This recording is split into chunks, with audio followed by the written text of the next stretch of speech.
When most people hear the word Stoic, they picture someone cold, emotionless, almost mechanical. A person who never cries, never gets angry, and never feels fear. A human statue. But that version of Stoicism is wrong. The ancient Stoics did not teach people to become emotionless robots. They taught something far more difficult and far more human. They believed emotions, pain, and fear are natural. What matters is whether those emotions control your life. In a world driven by outrage, distraction, and endless noise, Stoicism may be more relevant now than ever. To understand Stoicism, we have to go back over 2,000 years to ancient Greece.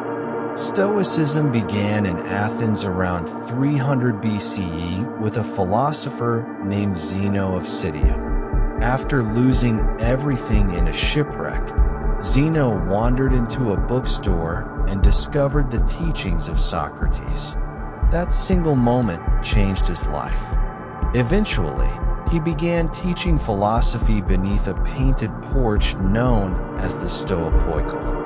From that porch came the name Stoicism. But Stoicism was never meant to stay inside a classroom. It was designed for ordinary life, for grief, failure, uncertainty, and suffering. The Stoics asked a simple question: how can a person remain steady in an unstable world? Not by controlling the world, but by controlling themselves. At the heart of Stoicism is one foundational idea. Some things are within your control, while others are not. Your thoughts, your choices, and your actions belong to you. But reputation, outcomes, other people, and time itself do not. Much of human misery comes from confusing the two. We exhaust ourselves trying to command things that were never ours to master. This is where the misunderstanding begins. People assume Stoicism means suppressing emotion, but the Stoics never taught emotional numbness. Roman Stoics like Seneca wrote extensively about grief, anger, love, and loss. Epictetus was born a slave.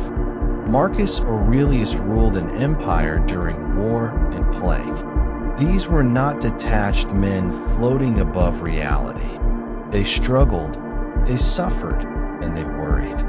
The difference was this: they practiced observing emotions without becoming enslaved by them. Imagine standing in the middle of a storm. Most people are dragged away by the wind. The Stoic tries to plant their feet, not because they feel nothing, but because they understand feelings are temporary visitors, not permanent rulers.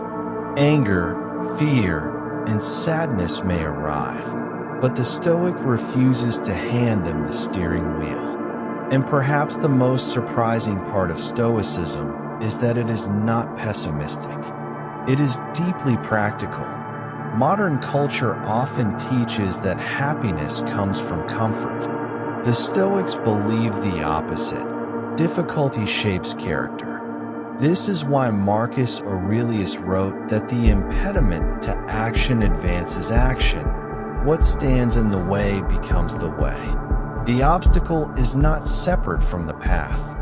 The obstacle is the path.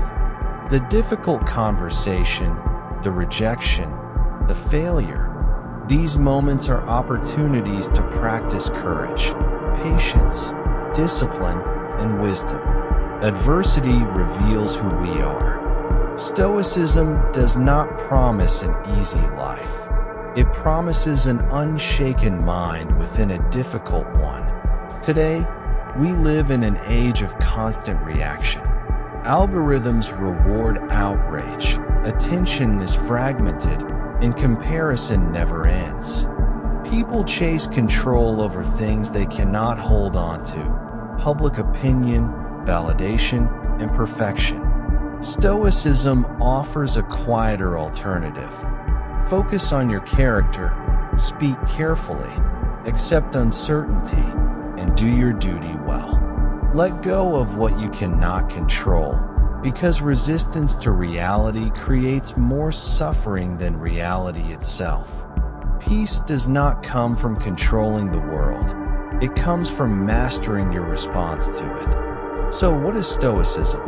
It is not emotional suppression, passivity, or pretending pain does not exist.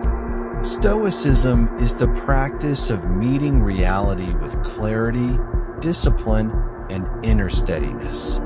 It is learning to remain human without becoming ruled by every impulse.